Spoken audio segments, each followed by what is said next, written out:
Pemirsa, jelang dilaksanakannya pemilu, generasi muda diharapkan bijak memaknai pemilu tersebut. Jangan sampai generasi muda terpecah belah karena berbeda pilihan politik.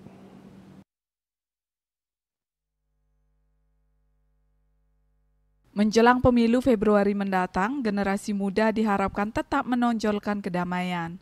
Akademisi I Gusti Bagus Artanegara menyatakan, generasi muda saat ini harus bijak menyambut pemilu dan bijak memaknai pemilu dan jangan sampai terpancing emosi.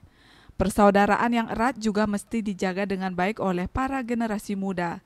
Pengalaman berorganisasi di kalangan generasi muda mesti dijadikan acuan untuk menjaga kebersamaan. Kebersamaan antar masyarakat juga menutup peluang masuknya orang luar untuk memecah belah.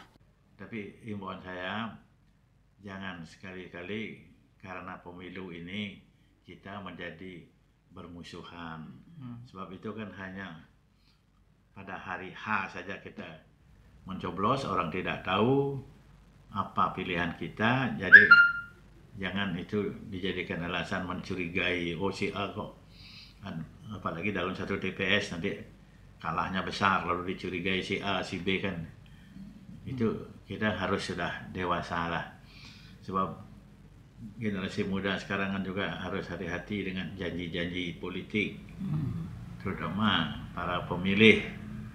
Dan di samping itu juga kan juga calon-calon caleg ini juga kan banyak dari generasi baru juga. Ditambahkan, kalangan pendidikan juga diharapkan mampu menjaga netralitas. Desak Aryani, Bali TV.